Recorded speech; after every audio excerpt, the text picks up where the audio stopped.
Well, Will's on vacation. So, Billy, what do we call this podcast? We can call it the CHRILLCAST. This is the CHRILLCAST. No, I can't do that. I'm Chris. And I'm Billy. Welcome to the CHRILLCAST. The CHRILLCAST. I'm Billy from VISNAWesome, by the way. On my channel, we are actually doing a 24-hour live stream that's going to Beaumont Children's Hospital. If you've seen me try to pronounce that 10 million times, I, for some reason, can't. But then it's actually hosted by extralife.org. But I'm running it off Twitch TV, where my channel is VISNAWesome on there. We're doing that September 28th to the 29th. It's going to start at 6 p.m. Eastern Time. If you guys tune in, any of the donations go straight towards Beaumont Children's Hospital. But we're going to be playing it. We're going to be giving stuff away. We're going to be giving off some games, some codes for Borderlands 3, a couple of cool things that are coming out there, some physical stuff, and we're going to be doing challenges because it would be boring if we didn't. But if you guys tune in, that would be awesome. And if anybody, again, it's all going towards charity. It's something I believe in. Even though I'm terribly nervous about talking about charities for some reason, I just feel like I can't give them the information that they give. But yeah, September 28th to the 29th at 6 p.m. Eastern. Check it out on. This is Throwback Thursday, presented by Chris and Billy. Hey. Hey, Will, where'd you go? Come back, man. He leaves whenever I come on.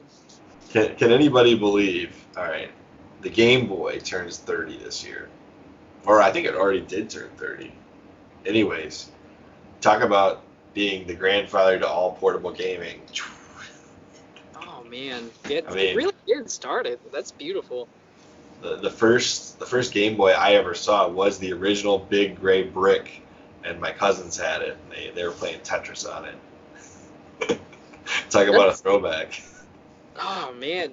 It's cool, though, man. Like, God, even thinking about it now, like it's every like. Think about how big that was. Yeah. God. I mean, it was bigger than the Switch essentially, right? I mean, volume wise, and the screen so small. It was like.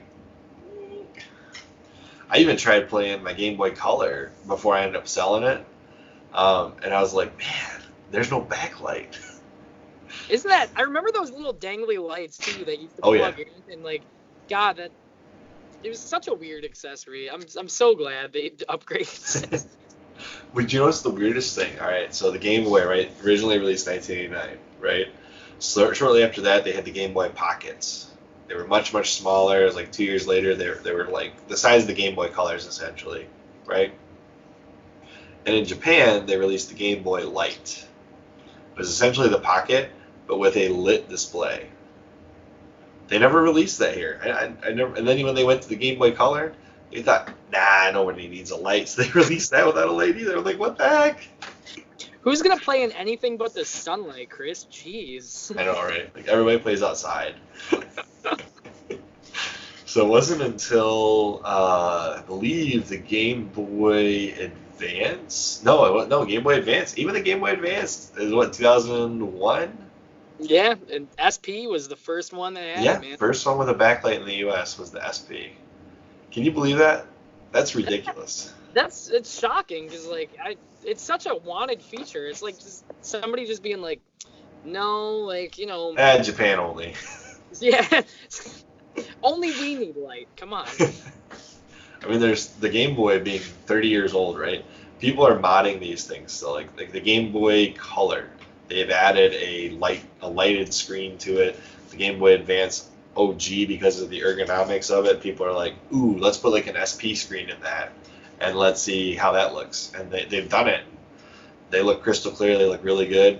And the ergonomics of the original Advance is slightly better than the SP. It's not like sharp, jagged edges or anything like that. It's not like squared off like the SP was. I don't know if you ever had the original or the SP or. No, it's funny, man. Like I wish I was up in my like studio because I have all of like the lighted Game Boy Color. I have that. Oh, you do? I ordered it because I was or no, my fiance got it for me for Christmas last year, and I have that. I have SPs upstairs. I have the Pocket upstairs, and I have, Do you really?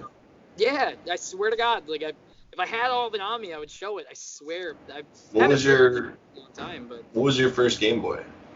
mine was I want to say it was the Color, but I only had that for a short amount of time, and then I got the Advance, and that one I had forever.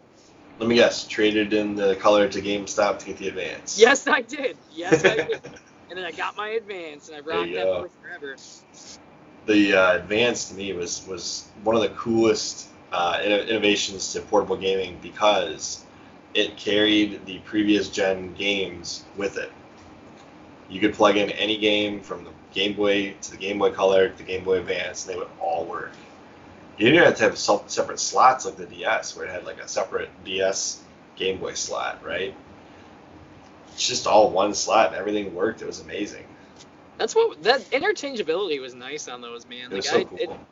it's really cool. Like even now, you can buy like an SP, and you can still like you have that crisp light on there, and then you can still play like a multitude of games. Oh yeah. And then there's the Game Boy player on the GameCube, which is the only way that, well, I guess there's a Super Game Boy on the SNES, but I think that just plays Game Boy Color games. But the Game Boy player on the GameCube can play everything. I have the disc. I don't have the bottom part. It's the only thing I'm missing. You don't? The disc No. is the expensive part. I know. Got that by accident. Bottom part, haven't found a good one yet. Really? Mm-hmm. I told you that I have the Game Boy player natively outputs the 240p through the composite cables, right? Mm-hmm. But it can upscale if you have the component cables. It like makes the picture actually kind of pixel for pixel upscaled to like the 480p, 480i, which is like the highest resolution you can get without GBI interface It's a Game Boy interface. It's like homebrew for the GameCube. Yeah. You have to sideload that with a memory card.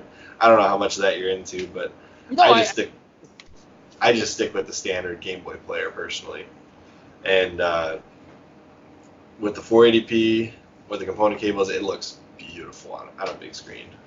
There was a Conker's game on the Game Boy. I did not know that actually. It hurts because like I love Rare has done so many good things, and I Conker's Bad Fur Day. It was like, to me, it holds very like I won't go into it, but it holds a very personal like thing for me. So I love like Conker's fantastic, and it sucks that it's just kind of sitting on the back burner. They also, since they're bringing back Rare franchises, maybe Conker will be next. I mean, they're bringing back Battletoads. Oh God, keep it. I'm keeping that hope up, man. It's funny. They actually just sent a Conker's Bad Fur Day figure to GameStop like not too long ago, and I was like, I bought it immediately. It was like the first, like, if you watch any of my videos on YouTube, like I think the first 2 episodes, I have all of my collectibles in the back, and Conker is sitting like front right, but yeah, it's weird that they did that. And I'm hoping that's like a small hope that he's gonna come back. Okay, let's wrap this back into the Game Boy though. I don't know how we got so far off. What do you think was the number one thing pushing the Game Boy? At the time, I know it came out like it came out after the Game Boy kind of started, but Pokemon was like huge for Game Boy, man. Like I remember that like one of the number one selling franchises of all time. Yeah, I mean if not number one. Yeah, I was gonna say because they made like Pokemon like they made Pokemon themed Game Boys. That was like one of their big system sellers for a long time, man. They made Pokemon themed N64s, and all we got was Stadium. I know, and Snap, man. Come on, don't forget Snap. Yeah, Pokemon Snap. That's true. Everybody on Reddit has not forgot Snap. Yeah, good point. Good point. I get called out by everybody if I didn't bring that up. But Pokemon literally could sell anything. You tell up until recently, there was like never a bad taste about Pokemon in anybody's mouth. I'm glad you said up until recently, because I know like it's been. I still love Pokemon to death, but they've been going. It's been weird. So in my opinion, Pokemon was probably the single biggest pusher of Game Boy sales, because it didn't require full use of the screen really to produce the game. I mean, with Mario, you're limited by screen size. With Donkey Kong, you're limited by screen size. With Contra, you're limited by screen size. Any of these games, you have to work within the bounds of the Game Boy screen. Metroid 2, it really limits your gameplay, right? With your options for the gameplay. And they actually tried to. They really did produce the Donkey Kong Country for the Game Boy Color. They made it for the Advance too, but the Game Boy Color, that version is like almost unplayable. Yeah. Have you ever played the Donkey Kong Country on the Game Boy Color? I definitely have. It's oh. You're not wrong, Chris. Like it was very, very difficult to play for most people, man.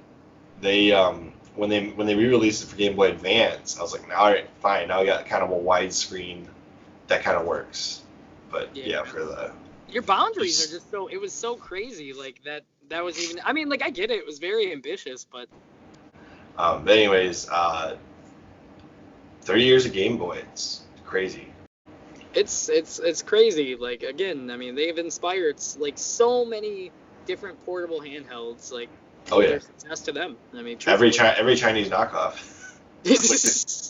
All those 30-in-1 games, Chris. eBay. 220 in one.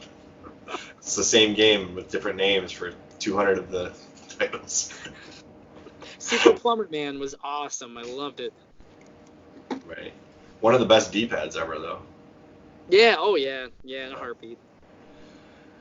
Anyways, that's Throwback Thursday. That's the Game Boy. 30 years. Crazy. Feels like it's just yesterday I got my Game Boy Color, right? Atomic purple. This is Throwback Thursday presented. It's been fun. I'm Chris. And I'm Billy. And we will see you on the next CHRILLCAST. Oh!